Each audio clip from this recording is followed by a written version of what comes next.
po ng buhay sa aking mga kapatid, ang ibigay ko sa aking pipig, Lord. Lord, I believe that all things are possible to you, Lord. Lahat ng ito, Lord, ay para sa iyo, Lord, Lord, maraming salamat, Lord, dahil sa inalaw mo po ang araw na ito, ang gabi ito, Lord, na matuloy ang praktikum na po ito, Lord.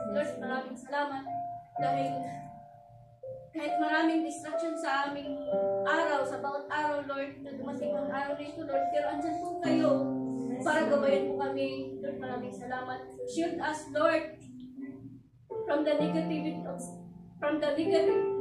negativity, despair, Lord, and shield us, Lord, sa iyong banal na iyong precious hand, Lord, and shield us, Lord, sa mga distraction, Lord, sa mga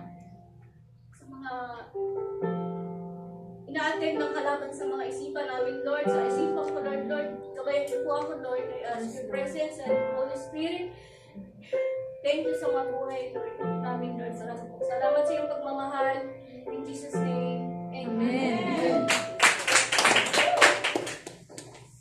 Praise God.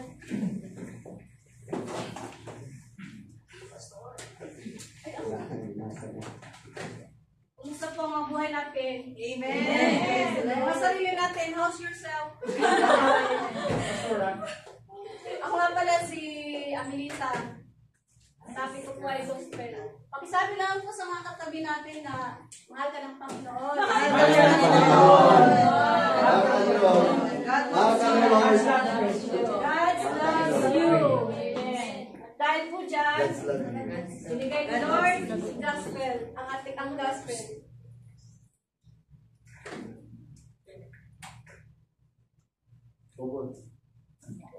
The gospel. What is gospel? Tatanungin ko po, sino po dito nakakaintindi ng gospel? Diba, ako na lang. Nung ako nakikinig noon, hindi ko pa talaga siya maintindihan. Alam ko lang is verses. Luke, Matthew, nakikinig lang ako pero hindi ko alam kung ano po yung totoong gospel po. Ano po ba talaga yun? So, maraming salamat sa Panginoon kasi binigyan niya sa akin yung topic na ito para maintindihan ko pa lalo mapag-aralan ko. So, thank you. So, what is gospel? In Romans 1:16, for I am not ashamed, sabi ni Paul, of the gospel of the Christ. For it is the power of God to salvation for everyone who believes, for the Jew first, also for the Greek. Sabi po dyan, sino ba ang ginagayang magandang balita? Wala, di ba? Kahit tayo, makarinig lang tayo ng good news sa kapitbahay, may pira doon, di ba? Pupunta agad tayo. Di ba? So, what else pa sa ating Panginoon? Binigay niya na magandang balita, good news. So, isipin lang natin na praise God. Amen? Amen. Amen. So, sabi ni Paul dyan, hindi niya kinakaya ang magandang balita ng ating Panginoon na si Jesus Christ. Gospel, good news. Definition of gospel. Good news. Doon muna tayo sa news. News is also a past. It's done. So, ang news, ibig sabihin, nangyari na. Amen. Ginawa na ng ating Panginoon. Amen. Na maligtas tayo sa kasalanan. Amen. So, it's done. Tinapos niya na yung ano natin, yung mga, ano natin, yung mga kasalanan natin na masakit ba? Nakakaya kay Lord. It's the power of God. Bakit siya naging good news? Ha? Bakit siya naging good news? Because it's the power of God. Amen. It's talking about God's grace. Grasya ng Panginoon, yan yung good news. Diba tayo nga, magdala ng tatay natin ng pagkain, grasya yun eh. So, sarap, diba, pag may dalang tinapay, magdalang ano. What? Ano pa kaya ang ating Panginoon na nagdala ng grasya sa ating mga buhay? So, kaya po siya tinawag na good news dahil sa grasya ng ating Panginoon Jesus.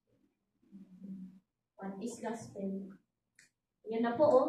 Sus, naku, makasarap. Napakasarap. For God so loved the world that He gave His only begotten Son. Diba? That whoever believes in Him should not perish but have everlasting life. For God did not send His Son into the world to condemn the world, but the world through Him might be saved. Amen. Maniwala lang po tayo.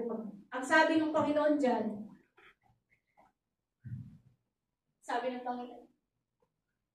ng Panginoon dyan, maniwala sa Kanya, manampalataya, at ibibigay ng Panginoon sa atin ng yung ano niya, yung grasya niya. So, praise God, no? Lord. Ayan. What is gospel? Galatians 1:6. I marvel that you are turning away so soon from Him who called you in the grace of Christ to different gospel, which is not another, but they are some who trouble you and want to pervert the gospel of Christ. Sa Tagalog po dyan, bakit? Nagtataka ako kung bakit kahit dali ninyong tumalikod sa Diyos na tumawag sa inyo sa pamamagitan ng kagandang loob ng Kristo. At kayo'y bumaling agad sa ibang magandang balita. Ako na lang, may testimony ako dyan. Diba, pag lumingin tayo sa Facebook, may mga artista na naghiwalay, no? Tingin agad tayo.